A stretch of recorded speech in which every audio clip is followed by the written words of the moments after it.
Hey, what's up, everybody? Cecil Lammy here with Broncos superstar linebacker Shane Ray. Your best Broncos coverage here on The Fan. Shane, how's the rehab going? How's the wrist? Rehab and everything is going very well. Meeting with the doctors, they feel like everything is healed accordingly, that I'm still on the same timetable to come back for the Chiefs game, and I'm excited. Originally I had some concerns about, how my strength would be, what kind of cast would I be in, would I be able to use my fingers, and honestly everything is coming back as positive as it can as far as what I'll be able to do and how I feel.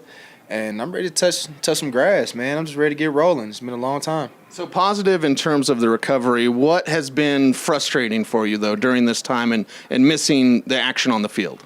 Exactly that. Missing the action on the field has been the toughest part. I really had to dive into film study. Film study has kind of been my escape to this point of just trying to visually put myself in all of these plays and just see how I would have reacted to this differently or how I would play this particular play. And, it's tough for me as a competitor because I want to be out there and I know what I can do. But, you got to take injuries a day at a time as part of the game and just make sure that when I do come back that I come out on fire. That's been my main focus of making sure everything has been in place for my return. What is the schedule like for you as a player, on injured reserve or physically unable to perform, compared to your teammates, your meetings, stuff like that? How has that been different for you? Well, when we leave meetings to get ready for practice, normally you get like an hour break. I go straight into rehab and start knocking out my treatment. And a lot of people think treatment is like you sitting down and they putting a little ice on you or something. Like treatment is a full workout, like all the way through and through. So, I'll go in there and knock out my first workout of the day. When those guys go to practice, then I'll go to the weight room and work with Luke, Anthony, Said, Mike, all those guys for probably an hour and a half of core, legs, a whole nother workout. And my workouts differ per day, of course. One day is double leg, one day is single leg, one day is more conditioning, one day is more drill work. But, that's what it is for me. Then I'll come in, finish watching those guys watch practice, eat my lunch, go to film just like, I play in the game, watch the same film that they watch, break it down just like they break it down. There's not much difference there, but, I just got to take it day by day. Now you've got a new defensive coordinator, but one that you know well, in Joe Woods. How have your impressions been with his step up to D coordinator? What have you liked, what you've seen? I love everything that Joe has brought to this team. I think that him being here before getting the defensive coordinator job already gave him insights and knowing his personnel, how we are as a team, what we can do very well. And he knows what he's talking about. Joe is one of the first guys in, one of the last guys to leave the building when it comes to, what he's doing for us in film study and breaking guys down. The run defense speaks for itself. The play calling that he's made to keep us as the number one run defense. Our pass defense is still one of the top in the league. And, of course, our pass rush, when I get back, I expect to be even higher. And that's all up to Joe. That's of course, our play, but that's him putting us in the right defenses, the right positions to make plays and smother teams. And as you can see, those guys have taking full advantage of their opportunity, and, they're letting guys have it on defense. Now, on your T-shirt, you have championship habits, and there's a lot of sayings around Dove Valley and UC Health Training Center that head coach Vance Joseph has brought to the table. From what I know of VJ is that he's not a yeller, but he's definitely, I want to say this kindly, like brutally honest with guys. How has the team, and especially all you alphas on defense, how have you guys responded to VJ's coaching? We appreciate it. I think that is very necessary because, sometimes you just got to let a guy know. We're all grown men, we're adults, and if we want to be successful, then we can't allow, I wouldn't say weakness, but you can't allow your teammate to take all these plays off knowing that it's hurting the team, if you get what I'm saying. So, calling guys out, not even from lower level, not to say lower level guys, but leaders of the team, even when they're having off days, being held accountable. I think that's big in what we're doing as a team because it keeps everybody on their toes and wanting to play at a high level. And Coach Joseph, coming in, the first thing that he told us is, I'm going to tell you guys the truth. The truth is the most important thing.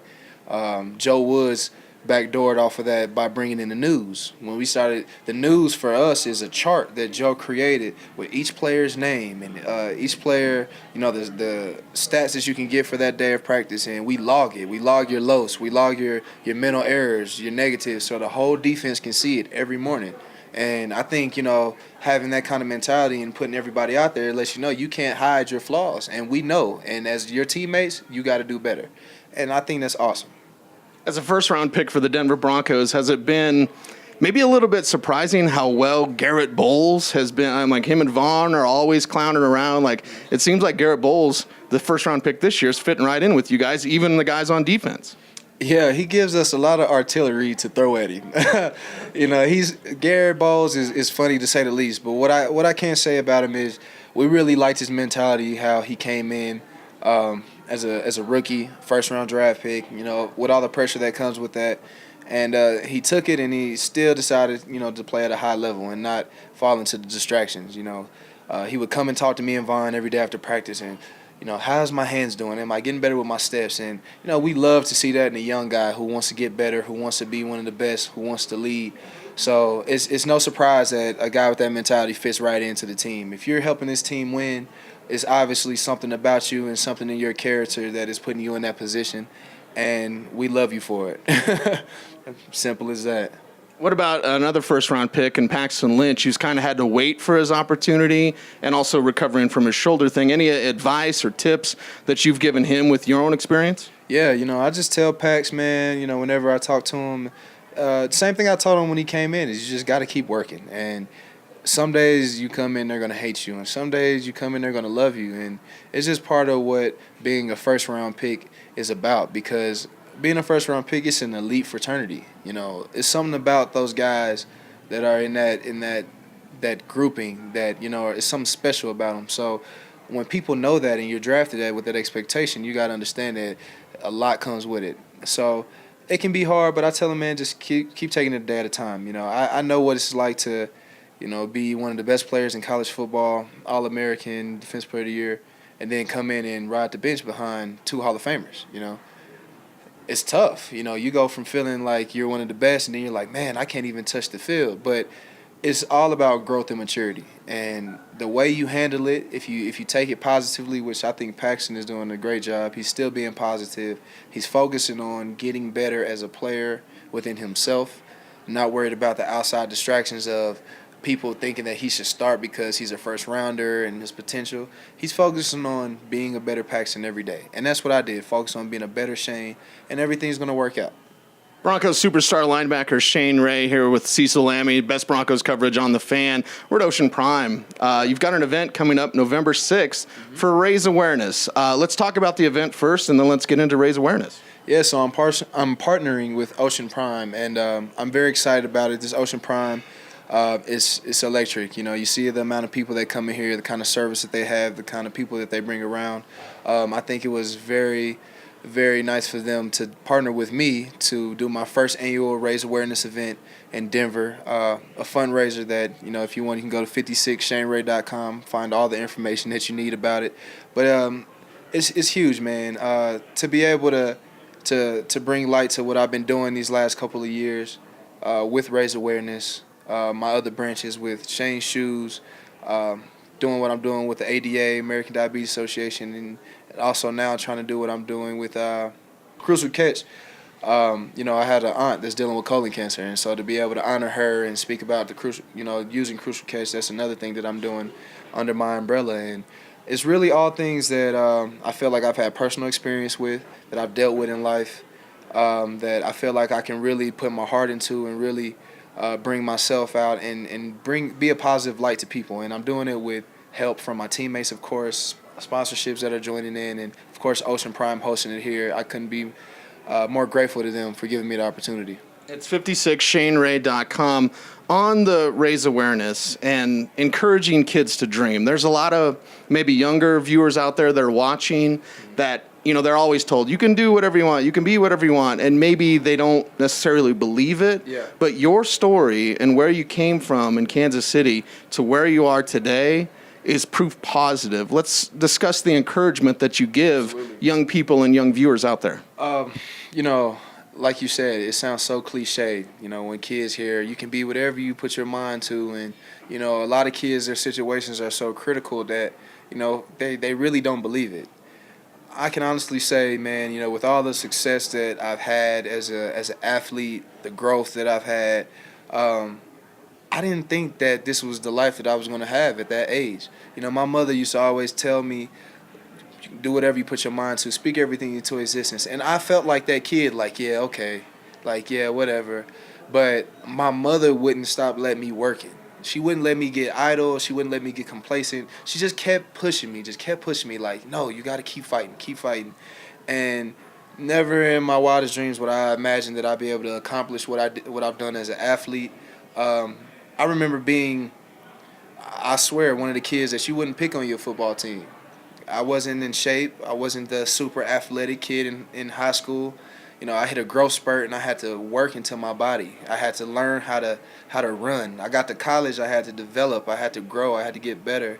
And the only thing that kept me going through all of that was my belief that I could be the best and do whatever I put my mind to. And I swear by that to this day. You know, my mom used to always say, you know, free college, free college. Say it every morning when you wake up, free college. And I'd be like, okay, mom, free college, free college. And then free college came. And then when I got to college and I set this expectation for myself before my junior year. No lie, I told my coach before the season started, I said, I'm going to break the sack record, I'm going to be All-American, I'm going to be Defensive Player of the Year, and I'm going to be a first-round draft pick. I told my coach that before the season. I spoke it to existence, I believed it, I worked for it, and I went and did it. You know, it's something that I can say that it's happened too many times in my life for it to just be a convenience. Like, I truly believe that. And that's why I am how I am. That's why I came out and I say, yeah, I can have a sack a game. Yeah, nobody can block me. Because my whole life, everything that I've said that I could do and that I've really believed and that I've really worked for is happened. It's come back to me in some type of way. It might not have happened when I wanted it to happen or how I wanted it to happen, but it's happened. And so I encourage all the kids to continue your belief in yourself. Never falter, no matter how hard it is. It's going to be hard and it's going to get harder. And that's the truth. But you got to keep going. And you never know what God has in store for you. You never know what your plan is and who you end up affecting with your life. And that's what it comes down to at the end of the day. I'm trying to send that message. Shane Ray, proof positive of what you think about, you bring about. And make sure to check out 56shaneray.com for more information and get information on that event November 6th for Raise Awareness. Shane, my man. Yes, sir. Yes, sir. Thank you. Good talking to you.